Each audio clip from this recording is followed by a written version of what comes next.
máme všechny směrech dobrý kooperaci a tak dále. Já myslím, že pan profesor může ještě dobavit, co to vidět v Azerbajdžáně, v těch zemích Karabacha a tak dále. Děkuji všem za všechno.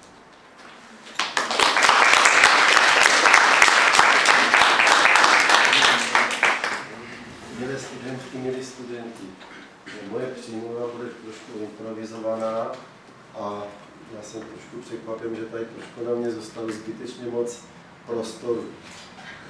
Já jsem několikrát Azerbajdžán navštívil a vzhledem k tomu, že nejsem tak nějak vybaven retoricky ve filozofických disciplínách, já jsem matematik, tak se někdy vyjadřuji spíš jiným jazykem než tím rodným, ale já vím, že pro většinu našich obyvatel je Azerbajdžán hrozně daleko, ale taky z toho důvodu, abych třeba odlehčil tady těm smutným událostem, které jsme teď viděli v tom záznamu, tak při těch mých návštěvách se stále dovídám okolnosti, které člověku nedochází. Abych například už, jak vzpomněl docent Čapka, to příjemně setkání na té univerzitě slovanských studií, kde najednou si vzpomene 50 studentů studovat český jazyk, že u nás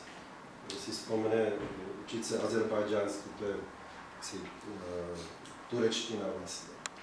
Tak stejně tak v běžných rozhovorech s rodiči každý říká, no my bychom chtěli poslat vaše děti studovat k vám. Já si samozřejmě to mám, proč teda zrovna k nám? Proč někam jinam nechcete je poslat? Rád jsem samozřejmě, že mají ten zájem a oni vám odpoví. No ale víte, my jsme jako děti chodili v botech značky Cebo, my jsme pili z vašich skleníček, až jsme byli starší, tak jsme pili vaše pivo, děti chodili v českém textilu, tak pro nás je Česká republika strašně blízko. To je tak jaksi relativně, ta symetricita v té vzdálenosti je najednou nějak porušena. Já bych jen k tomu dodal, ta škoda, že tady není mapa, ale ten triumvirát Gruzie, Arménie a Azerbajdžán je tak historicky komplikovaný, že když já jsem se chtěl poučit, abych věděl, kam jedu, jaké jsou tam vztahy, tak mohu konstatovat, že i vzhledem k těm příbuzenským vztahům Arménie, Gruzie, že se lidé si berou partnery z jiné země, tak historicky to je tak složitý celek, že když mluvíte s Arméncem, tak on tvrdí, že je všechno jeho, když Gruzinec, že je to všechno jeho a rovněž tak Azerbajdžanec. Já se omlouvám, že to říkám trošku tak volně, ale toto je bohužel tak. Ty vztahy těch zemí jsou záhadné. My se co si dovídáme znovu, ale já to řeknu jen stručně. Největší přítel Azerbajdžánu je dneska Turecko. To je jejich nejlepší partner už teda z hlediska jazykového. Vztahy mezi Azerbajdžánem a Gruzií jsou, řekněme, přátelské. Vztahy mezi Arménií a Azerbajdžánem jsou absolutně nepřátelské. Neznám silnější slovo. Vztahy mezi Gruzií a Arménií bych řekl, že jsou neutrální. Nyní ovšem tam vstupuje vztah k Rusku. My ještě vzpomínáme, že Gruzinská, Sovětská, Socialistická republika, Arménská, Azerbajdžanská. Byl klid. Pro nás to bylo prostě klidné teritorium. V okamžiku rozpadu Sovětského svazu se začaly prostě probouzet takové zvláštní tendenci. Především, a to tady nezaznělo, byly dvě tvrdé rány vztahu mezi Arménií a Azerbajdžánem. V roce 1988, to je pro nás skoro nepředstavitelné, došlo k totální deportaci všech Azerbajdžánců. Zpátky byli posláni do Azerbajdžánu. Prostě to byly vlaky jak odsun totální. Pak následoval problém rozpadu Ruska a Sovětského svazu. A Sovětský svaz měl absolutní zájem na Azerbajdžánu, aby se udržel v rámci jejich vlivu. To se jim nedařilo a skončilo to v roce 1991, kdy došlo k střetnutí ruských vojsk v Baku proti azerbajdžánským silám. Dodnes jsou tam pomníky hrdinů, tam zahynulo teda stovky Azerbajdžánců a Rusko, Sovětský svaz, když viděl, že to neudrží, tak prostě ty armády z Azerbajdžánu odsunul do tehdejšího Ruska, v vozovkách ještě neúplně Ruska. A v tom okamžiku Arménie vycítila možnost vzít si, co chtějí. Tam byla situace, kdy se dostal k moci Gorbačov a byl puč Janajevův.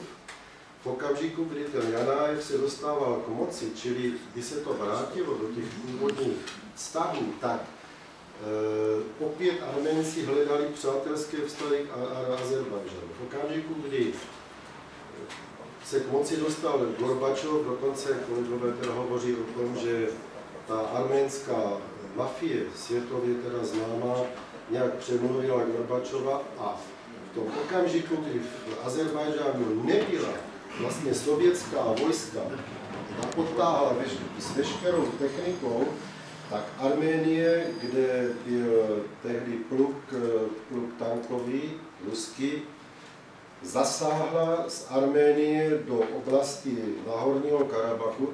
Ten Náhorní Karabach byl ostrůvek uvnitř Azerbajdžánu. Obsadili nejen Karabach, ale značnou část Azerbajdžánu. To bylo v roce 1992. A v té době došlo i současně k té tragédii požáry v tom roce 1990. To znamená, v tom Náhorním Karabachu bydleli Gruzínci, teda zejména Arménci, Azerbajdžánci. Profesor Karimov je narozen v Náhorním Karabachu a ta vojska silou vyhnali všechny Azerbajdžánce z oblasti Náhorního Karabachu a značné části Azerbajdžánu. Tato situace je dodnes. A to je právě, to je absolutní stín v životě Azerbajdžánu, protože ta situace je 20 let a v oblasti toho Náhorního Karabachu a velké části Azerbajdžánu jsou opuštěná města. Tam prostě nechtějí ani Arménci, páč nevědí, jak se to do budoucna bude řešit. A těch téměř 1 milion Azerbajdžánců, kteří byli vojensky vyhnáni z této oblasti, žije na provizorních domech, které vláda jim tam staví, snaží se jim opatřit pracovní zařazení, ale tito lidé se tam chtějí vrátit. Čili Arménie hraje na čas a čeká, že další generaci už to nebude zajímat. Jenomže tam jsou města, třeba Agdan, 100 000 město, kde nikdo nežije. Prostě tam jsou mrtvá města. Tak ta situace je taková, že Azerbajdžán žádá pomoc. Zatím, ještě jsem neřekl k těm vztahům. Vztahy, dobře víte, Ruska, Arménie jsou totálně přátelské. vztahy Ruska a Gruzie jsou velmi nepřátelské s ohledem na Jižní Osetii a Abcházii. Vztahy Ruska s Azerbajdžánem jsou špatné nebo velmi špatné. Velmi špatné. A Azerbajdžán kouká do Evropy, pokud Gruzie se dostane do Evropské unie, tak by Azerbajdžán chtěl s nimi. To znamená, ty mocnosti obě, jak Amerika, tak Rusko, Azerbajdžán čeká od někoho pomoc. Od Ruska by ta pomoc byla, já řeknu jenom okrajově, teď po tom posledním setkání arménského prezidenta a azerbajdžánského Putina se pronikly informace, že Rusko to prostě drží v šachu a řeklo, ano, my přinutíme Arménii, aby opustilo Karabach a ty území, ale ruská vojska budou na hranici s Iránem. Tak to je další problém, protože Azerbajdžán je severní a jižní. Ta jižní část, tam bydlí asi 30 milionů Azerbajdžánců, ta severní, ten skutečný Azerbajdžán, tam jich žije asi 10.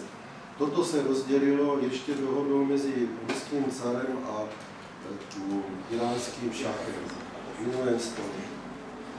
Tak já bych snad už mluvil hodně, ale situace je taková, že obě mocnosti vzhledem k té nesmírné bohatosti Azerbajdžánu tu situaci hlídají. Azerbajdžán je totálně hlídán jak Ruskem, tak Amerikou, ale nikdo z nich neprokáže nějakou snahu, aby se situace řešila. Na závěr bych řekl, že Azerbajdžán je zemí nepředstavitelného pohostinství. To opravdu, já jsem sjel po světa a tak, jak je host vítán v Azerbajdžánu, to prostě je modla. To Azerbajdžánci se dokážou pro každého hosta rozdat. Rovněž tak se říká, že Azerbajdžánci velice ctí ženy. Říká se, že žen nikde přítomná žena nikdy neplatí a Azerbajdžánec musí platit i za cizí ženu v taxiku, když si děkuji vám za pozornost.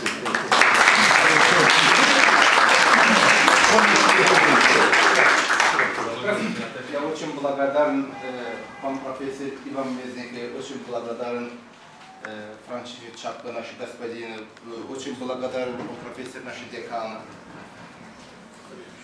заведующей кафедры, очень благодарен наши студенты, отделили свое огромное, хорошее время для нашего народа, для нашего азербайджанца. Мы никогда не забудем, которые нам оказали моральную поддержку. Спасибо вам.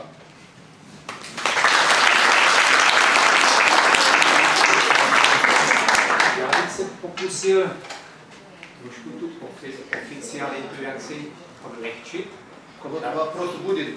Tak, ale já bych jenom doplnil ještě příklad Ivana. Hovořil o té pohostinnosti, to mohu potvrdit, protože když jsem odjížděl, šel jsem na váhu. 8 návrhů jsem šel na váhu. Prosím pěkně, skoro do dneska je to připomínám, stačí. Takže jsme zažili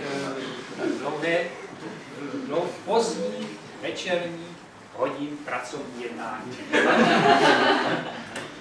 My, co jsme z Jižní Moravy, tak asi tušíte, co to. Takže to je správné. Jinak tak to bylo to odlehčení a teď zase na vážnost. Já jsem rád, že tady pan profesor zmínil tu historii. Mně to nevadí, že mě fušují do řemesla. Já se učím násobilku, takže já teď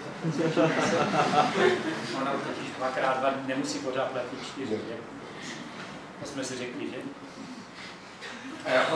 Já jenom to je začát, prostě je to složitost, je to prostě nepředstavitelné. Já jsem se pokoušel, když jsem tam jel přirozeně, že jo, se tím prokousat, přátelé, a to opravdu, to je nervické, že?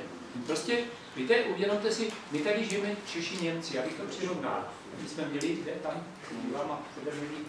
já mám česko-německé potýkání, proti tomu to je procházka jistě jsou tady druhá světová válka, protektorát, odsun, vyhnání a podobně.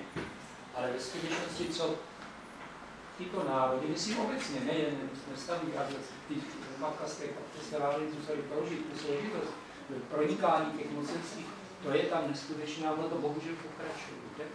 Ono to bohužel pokračuje jak výklad, že tam ta naděje, třeba současná, ty se změní, oni jsou 4 rezoluce OSN, které mají nějakým způsobem to vyřešit, víte, jak je to s těmi rezolucemi OSN a tak dále, že ve skutečnosti. Ano, takže to je na Karabach je záležitost jakési bezvýchodnosti čekání, jednosměrná, neví se kudy kam. Ono to nepatří jako Arménia nepatří, nebo když byla zmíněna tady oblast Nakhčevan, jo, pro nás prostě jako středoevropy je prostě, to tady myslím nezaznělo, o té Nakhčevanské oblasti byla zmínka, že jsme tam byli díky pohostinnosti našich přátel, jsme projeli. Tam prakticky existuje, rozumíte, vztah mezi obyvateli té centrální, bychom řekli Azerbajdžánu, a té oblasti Nakhčevan, pouze letecký most. Tam se prostě nejezdí, to je země nikdo. Takže za 45 minut plus minus jste tam, letadla letají každý 10 minut. Ono nám to připomíná leta 49, 48, 49, to znamená jako historici, letecký post Berlínský, že? Něco podobného, představte si. Takže to tam bohužel je. Tato nenormální situace už trvá tady 20 let. A je to situace, která, jak bylo řečeno, nechtěl bych se opakovat, prostě zatím ta šance na nějaké řešení je nedohledná. Já vidím ten klíč prostě v tom, že jistě bylo tady zdůrazněno, že jste v zemi bohatá. My tady nemáme. Já mám chalupu na Jižní Moravě, kde byla nafta. Kdybych vám řekl, kolik krompáčů jsem zničil, jsem hledal naftu, našel jsem nic. A proto jsem tady zůstal na katedře a učil. Kdybych našel naftu, tak jsem někde trošičku jinde. Jo? Ale teď zase navážu. Podívejte se, je to plus, ale je to minus. Prostě tu chvíli, kdyby tam ta nafta nebyla, to řeknu takhle, tak asi ten zájem těch velmocí, zejména těch